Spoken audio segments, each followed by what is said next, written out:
කොළඹ නගරේ කාර්ය බහුලත්වයෙන් මිදී නුවරඑළියේ බල ඇදෙන සුකෝපභෝගී මෝටර් රථයේ පසුපස අසුනේ සිටි කවිදුට දැනුනේ නිමක් නැති නිදහසකි. වංගු සහිත පාර දෙපස තේදලු නෙලන කාන්තාවන්ගේ වර්ණවත් සාරිත් තේ ආයේ කොළ පැහැ අතරින් කැපී පෙනුණා. කඳු මුදුන් වසාගත් මී දුම් සලු විටින් විට පාර හරහා පාවී යමින් අපූර්ව දසුණක් මවා පෑවා. ඉදිරි අසුනේ රියදුරු අසුනේ සිටියේ සුරේෂ් මාමා. ඔහු කවිදුගේ පියාගේ හොඳම මිතුරෙක්. සාර්ථක ව්‍යාපාරිකයෙකු වූ ඔහු නිතරම සිටියේ කාර්ය බහුල ලෝකයේ තුල. ඔහු අසලින් වාඩි වී සිටියේ ශලනී නැන්දා. ඈ දෙස කවිදු හොරෙන් බැලුවේ රථයේ පැතිකඩ කණ්ණාඩියෙන්. 40 වියේ පසුවද ඇගේරුව තවමත් තරුණයෙකුගේ මෙන් නැවුම්. නමුත් ඒ සුන්දර දෑස්වල තිබුණේ විස්තර කරනු නොහැකි පාළුවක සේයාවක්. ඇය ජනීලයෙන් පිටත බලා සිටියද ඇගේ සිත ඊ දර්ශනවල තිබුණාදයි කවිදුට සෙක හිතුණා. කවිදු කොහොමද මේ ගමන? ඔයා කැමති නේද නුවරඑළියට? සුරේෂ් මාමා ඇස්වේ රිය පදවන අතරේමයි. නීමයි මාමේ මේ මම ආසම තැනක්. කවිදු සිනාසෙමින් කිව්වා. ශලනී නැන්දා හැරි බැලුවා. ඇගේ මුවගාට දැගුණේ සියුම් සිනාවක්. "ඔව් සුරේෂ්, කවිදු පුතා ආස ඇති. කොළඹ රස්නෙට වඩා මේ සීතල කොච්චර හොඳද?" ඒ මොහොතේ ඇගේ කටහඬේ තිබූ මෘදු බව කවිඳුගේ හදවතට සමීප විය. ඔහුට වයස 21යි. විශ්වවිද්‍යාලයේ දෙවන වසරේ ඉගෙනුම ලබන ඔහු මෙවැනි චාරිකාවකට සම්බන්ධ වූයේ සුරේෂ් මාමාගේ බලවත් කැමැත්ත නිසාය. ඔවුන් නුවරඑළිය නගරය පසුකර කඳුකරේ ඉහළට වන්නට පිහිටි යටත් විජිත පන්නේට තැනු පැරණි විවේක නිවාසයකට ළඟා වූහ. ගල් වලින් තෙනූ බිත්ති සහ ලිවහලය එයට ගාම්භීර පෙනුමක් එක්කලා. නිවාසයේ වටා වූ මල්වත්ත මීදුමෙන් තෙත් වී තිබුණා. මෝටර් රථයෙන් බසිනවත් සමගම ඇටකටු දක්වා විනිවිඳ යන සීතලක්කී කවිඳුගේ සිරුර වෙලා ගැත්තා. ඔහු නොදනුවත්ම දෑත් පපුව මතර තැන්න ගැත්තා. "දැක්කන සීතලේ තරම?" ශලනී නැන්ද සිනාසෙමින් කිව්වා. අය පැලද සිටි ලානිල් පාට ලොං සලුව තව තවත් සිරුරට තුරුළු කරගත්තා. එම මොහොතේ සීතල සුළඟට ඇගේ කිහරලි කිහිපයක් මුහුණ මතට වැටුණු අතර ඇය ඒවා සකසා ගන්න ආකාරය කවිදු බලා සිටියේ වශීකෘතවයි. සුරේෂ් මාමා බෑග් සියල්ල ගේ ඇතුළට ගෙන යද්දී ශලනී නැන්දා සහ කවිදු විවේක නිවාසනේ ඉදිරිපස ආලින්දට වී අවට සිරි නැරපුවා. පුදුම ලස්සනක් නේද පුටා, ඔවුන්ද හරිම නිස්කලංකයි. හදිස්සියේම වේගවත් සුළං පහරක් ඔවුන් දෙසට හමා ආවා. ශලනී නැන්දගේ සලුව ගැලවී යනට සැරසෙද්දී කවිදු ඉක්මනින් ඉදිරිපත් වී ඒ අල්ලා ගත්තා. ඔහුගේ ඇඟිලි ඇගේ උරහිසේ මෘදුවට ස්පර්ශ වුණා. ඒ ස්පර්ශයට ශලනී නැන්දා මොහොතකට නැවතුණා. ඇය දැස් ඔසවා කවිදු දෙස බැලුවා. ඒ බැල්ම තුල තිබුණේ කෘතඥතාවයට වඩා ගැඹුරු යමක් බව කවිදුට දැනුණා. තප්පර කිහිපයක් ඔවුන් දෙදෙනා ඒ ඉරියව්වෙන්ම ගල්වී බලා සිටියා. අවට ලෝකයෙන් මොහොතකට නතර වූවක් මෙන්. "ස්තුති පුතා." ඇය සියුම් හඬින් පවසා සලුව නැවත සකසා ගත්තා. නමුත් ඒ මොහොතේ ඇති වූ විදුලිය කවිදුගේ හිත පුරා දෝංකාර දුන්නා. පළමු දිනේ සවස් භාගයේ උදා වුණා. සුරේෂ් මාමට කොළඹින් හදිසි ව්‍යාපාරික ඇමතුමක් ආවා. ඔහු දුරකථනයත් රැගෙන කාමරයට වැදුනේ පැයක් පමණ යනතුරු ඔහුට බාධා නොකරන ලෙස පවසමින්. ආලින්දේ ගිනියුදුන අසල උණුසුම් තේ කෝප්ප තොලගන් ශලනී නැන්දා සහ කවිදු තනි වුණා. පිටත මීදුම තව තවත් ඝන වෙමින් පැවති අතර සීතලද ක්‍රමයෙන් වැඩි වෙන්න පටන් ගත්තා. සුරේෂ් හැමදාම ඔහමයි. චාරිකාවක් ආවත් ඔළුවේ තියෙන ව්‍යාපාරයි. ශලනී නැන්දා කීවේ සුසුමක් හෙලමින්. ඒ කටහඬ තිබූ කලකිරීම කවිදුට පැහැදිලිවම දැනුණා. "මම මහන්සි වෙලා වැඩ කරනවනේ නැන්දේ." කවිදු ඇයව සැනසීමට මෙන් කිව්වා. "ඔව්, ඒත් සමහර වෙලාවට සල්ලි වලට වඩා ජීවිතේ දේවල් තියෙනවා කියලා එයාට අමතක වෙනවා." ඇය ගිනිදැල් දෙස බලාගෙන කිව්වා. ඔවුන් අතර මොහොතක නිහඬියාවක් පැතිර ගියා. ගිනි උදුනෙන් නගන දැල්වල සෙවණැලි ඔවුන්ගේ මුහුණ මත වැටුණා. "අපි පොඩ්ඩක් ඇවිදින්න යමුද?" හදිස්සියෙම කවිදු ඇහුවා. "වැව පෙට්ටට මේ වෙලාවට ලස්සන ඇති."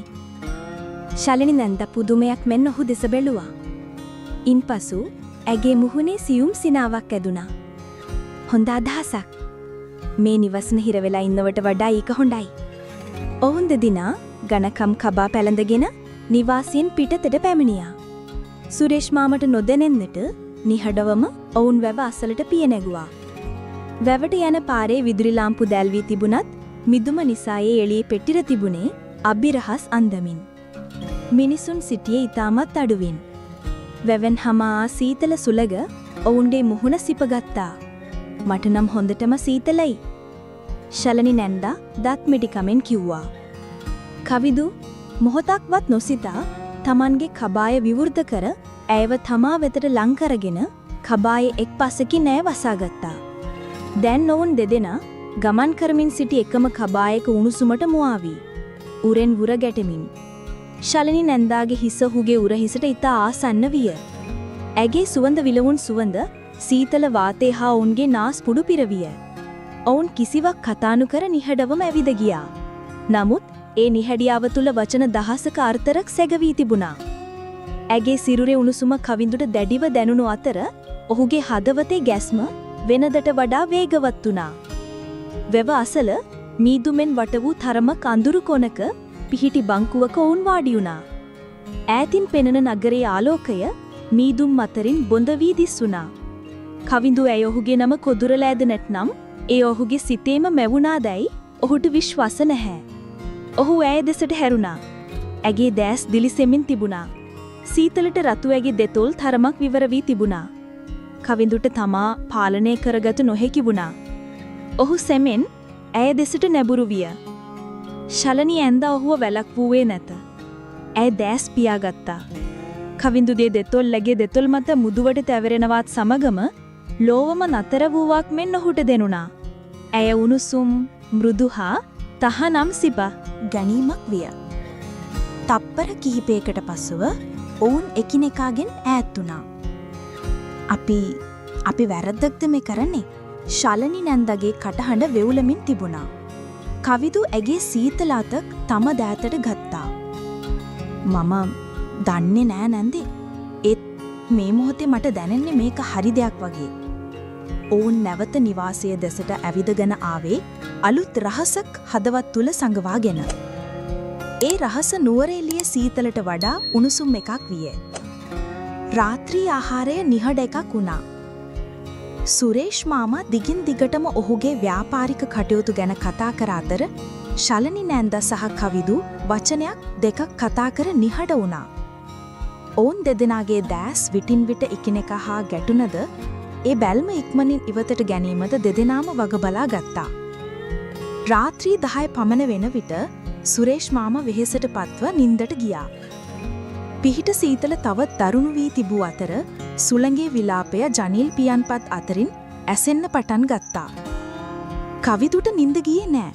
ඔහුගේ සිත පුරා තිබුණේ වැව අසල සිදු වූ සිදුවීමයි. ඔහු සාලයට පැමිණ නිවෙන්නට ආසන්නව තිබූ ගිනි උදුනට තවත් දල ගෙබිලි කිහිපයක් දැම්මා. එය පණගන්නා ඒ අසල හාන්සි පුටුවක වාඩි ගත්තා. මිනිත්තු කිහිපයකට පසු ශලනි නැන්ද සාලයට පැමිණියා. ඇය ඇද සිටියේ ඝනකම් රාත්‍රී ගවුමක්. "ඔරත් නිදාගත්තේ නැද්ද?" ඇය ඇසුවේ රහසින් වගේ. "නින්ද යන්නේ නෑ නැන්දේ." ඇය පැමිණ ඔහු අසලින් බිම එලා තිබූ ඝනකම් පාලස මත වාඩි වුණා. ඇය දැස් දිගු කර ගිනි දැල් දෙකට දිගු කර උණුසුම් වුණා. "කවිදු, අපි ගැන ඔයා මොකක්ද හිතන්නේ?" ඇය ඇසුවේ බොහෝ වෙලාවකට පසුව. මම දන්නේ නෑ නැන්දේ. මම මීට කලින් කවදාවත් මේ වගේ දැනිලා නෑ. ඔයා ලස්සනයි. ඔයාගේ ඇස්වල තියෙන දුක මට දැනෙනවා. ඔයා තනි වෙලා වගේ. කවිදුගේ වචන ගලාගෙන ආවේ හදවතින්ම. ශලනි නැන්දගේ දැස් කඳුළු වලින් පිරුණා. "කවුරුත් මාව එහෙම තේරුම් අරන් නෑ කවිදු. සුරේෂ් හොඳ මිනිස්සෙක්. එයා මට හැමදේම දෙනවා. ඒත් මට ඕනේ කරන අවධානය ආදරේ එයා ළඟ නෑ. මම මේ ලොකු ගෙවල් ඇතුලේ තනි වෙලා." ඇය ඇඬුවා. කවිදු පුටුවෙන් නැගිට ඈස වාඩි වී ඇයව තම දෑතටගෙන තුරුළු කරගත්තා. ඇය ඔහුගේ පපුවට හිස තබාගෙන හඬන්න උන්නා. කවිදු ඇගේ හිස අත ගෑවා. "අඬන්න එපා නැන්දේ.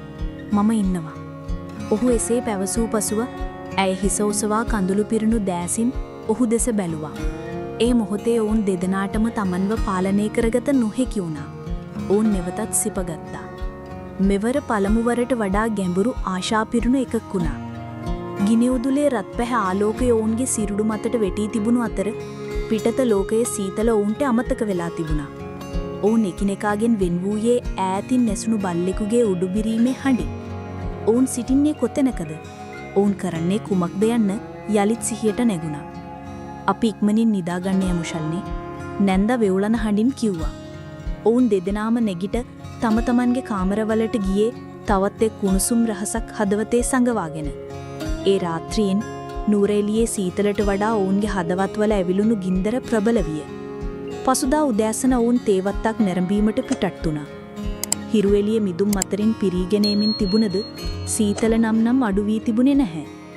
සුරේෂ් මාමා ඔහුගේ අලුත් ඡායාරූප යන්ත්‍රයෙන් ඡායාරූප ගණමින් ඉදිරියෙන් ගමන් කළා. ඔහු සොබාදහමේ සුන්දරත්වයේ කැමරාවේ සටහන් කර ගැනීමට දැඩි උනන්දුවක් දැක්වුවා. ශලනී නැන්දා හා කවිදු ඔහුට මදක් පිටුපසින් තේ පඳුරු අතරින් වැටී තිබූ අඩිපාරේ සෙමින් ගමන් කළා. ඔවුන් කතා කළේ ස්වල්ප වශයෙන්. නමුත් ඔවුන්ල සෑම බැල්මකම සෑම හුස්මකම පෙරදින රාත්‍රියේ මතකයන් රැඳී තිබුණා. බලන්න මේ මල කොච්චර ලස්සනද? ශලනී නැන්දා තේ පඳුරක් අසල නැවති කුඩා වන මලක් පෙන්වමින් කිරුවා. කවිදු ඇය අසලට පැමිණියා. සුරේෂ් මාමා මේ වන විට වංගුවක් හැරී නොපෙනී ගොස් තිබුණා. ඔයා ඒ මලට වඩා ලස්සනයි. කවිදු කීවේ ඇගේ දැස් දෙස කෙලින් බලමින්. ශලනී නැන්දගේ කම්මුල් රතු පැහැගැන්වුණා. අයි බිම් බලාගත්තා. කවිදු ඇගේ නිකටින් අල්ලා ඇගේ මුහුණ එසුවා. ඇයි නැන්දේ? ඔයා බය වෙලාද? නෑ කවිඳු, මම බය නෑ. ඒත් මම ව්‍යාකූල වෙලා. මේ හැමදේම හීනයක් වගේ. එහෙනම් මේ හීනේ අපි තව ටිකක් දකිමු. කිව් කවිඳු ඇයව තේ පඳුලකට මුවාවන්නට ඇදගත්තා. කොළ පැහැතියේ දලු ඔවුන්ව අවට ආලෝකයේ සංගවාලියා. ඔහු ඇයව දැන් පපුවට තද කරගෙන ඇගේ දෙතොල් මත උණුසුම් හාදුවක් තැබුවා. තේ දළු වල සුවඳ සහ ඇගේ සිරුරේ සුවඳ එකට මුසු විය. ඔවුන්ගේ වැළඳ ගැනීම තුල තිබුණේ ආශාව පමණක්ම නොව ඉක්මනින්ම අවසන් වන මේ මොහොත පිළිබඳ දුකක්ද මුසු වී තිබුණා. සුරේෂ් අපිව හොයයි. ඇය ඔහුගේ තුරුල්ලෙන් මිදිමින් කොඳුළුවා. තව එකම එක විනාඩියක්. කවිඳු ඇගේ දැස් තදින් අල්ලගෙන කිව්වා. ඔවුන් ඒ විනාඩිය තුල වචනයක්වත් කතා නොකර එකිනෙකාගේ දැස් දෙස බලා සිටියා. ඒ දැස් තුල වූ ආදරය, ආශාව සහ වේදනාව ඔවුන් දෙදෙනාම කිව්වා. ශාලිනී, කවිඳු ඔයාලා කොහෙද? සුරේෂ් මාමාගේ කටහඬ ඈතින් ඇසුණා. ඒ හඩත් සමග ඔවුන්ගේ සිහින ලෝකය බිඳී ගියා. ඔවුන් ඉක්මනින් එකිනෙකාගේ ඈත් වී කිසිවක් සිදු නොවූසේ අඩිපාරට පැමිණියා. මේ මාමේ, අපි මේ මල් බල ආවේ. කවිඳු කෑගසා කිව්වා. සුරේෂ් මාමා නැවත ඔවුන් අසරට පැමිණියා. මම බය වුණා ඔයාලා අතරමං වුණාද කියලා. මේ මීදුම විශ්වාස කරන්න බෑ. යමු. ඔහු ඔවුන් දෙදෙනාගේම අත්අල්ලගලි ඉදිරියට ඇදුනි. ඔවුන් දෙදෙනාගේ හදවත් තුල මොහොතේ ඇතිව කුණාටුව ගැන කිසිවක් නොදැන. දින දෙකක සංචාරය නිම විය. නැවත කොළඹ බලා යන ගමන ආරම්භ වුණා. මෙවර මෝටර් රථය තුල තිබුණේ දරාගත නොහැකි නිහඬියාවක්. සුරේෂ් මාමා සුපුරුදු පරිදි ගුවන් විදුලිය තබාගෙන රිය පැදවූ අතර ශලිනී නැන්දා ජනේලෙන් පිටත බලා සිටියා. නමුත් මෙවර ඇගේ දැස්වල තිබුණේ පාළුව නොව කඳුලින් පිරුණු ආදරයක්. කවිඳු පසුපස ඇසුනේ සිට පැති කණ්ණාඩියෙන් න්‍යාය දෙස බලා සිටියා. ඒ දින දෙක තුල ඔවුන්ගේ ලෝකය සම්පූර්ණයෙන්ම වෙනස් වී තිබුණා. ඔවුන් කිසිවක් කතා නොකළද ඔවුන්ගේ සිත් එකිනෙකා හා කතා කරමින් තිබුණා. චාරිකාව නම් නියමයි නේද? අපි ආයෙත් දවසක එමු. සුරේෂ් මාමා කීවේ ගමට අවසානයේ කවිදුගේ නිවස අසල රථය නතර කරමින්. "ඔව් මාමේ, ගොඩක් ස්තුතියි මටත් කතා කරාට." කවිදු කිව්වේ බෑගයද රැගෙන රථයෙන් බසිමින්. ඔහු ශලනී නැන්දා දෙස බැලුවා. ඇය ඔහු දෙස බලා සියුම් ලද සිනාසුණා. ඒ සිනාහව තුල සමුගෙනීමේ වේදනාව ගැබ් වී තිබුණා. "ගිහින් එන්නම් නැන්දේ, පරිස්සමෙන් පුතා," ඇය කිව්වා. ඔවුන්ගේ ඇස් එකිනෙකාගෙන් සමුගත්තා. කවිදු නිවස දෙසට හැරි ඇවිද ගියා. මෝටර් රථයේ ඉදිරියට ඇදෙන දුටු ඔහු ආපසු හැරී බැලුවේ නැහැ. ඔහු දැන සිටියා නුවර එළියේදී මිදුම අතරේ ඔවුන් දෙදෙනා අතර ඇති වූ ඒ උණුසුම් බැඳීම ඔවුන්ගේ ජීවිත කාලය පුරාම හදවත් තුල සදාකාලික රහසක් ලෙස පවතිනු ඇති බව. එය තහනම් ප්‍රේමයක් විය. නමුත් නුවර එළිය දරාගත නොහැකි සීතල තුල මොහොතකට හෝ ඔවුන් එකිනෙකාට ලබා දුන් උණුසුම ඔවුන් දෙදෙනාටම කිසිදා මතක නොවනු ඇත. ඒ මතකය හරියට සීතල උදෑසනක තොල ගාන උණුසුම් තේ කෝප්පයක් මෙන් ඔවුන්ගේ ජීවිතවල ඉදිරි කාලය පුරාම ඔවුන්ගේ සිත් උණුසුම් කරනු ඇත. එහෙනම් අලුත් කතාවකින් හමුවෙමු.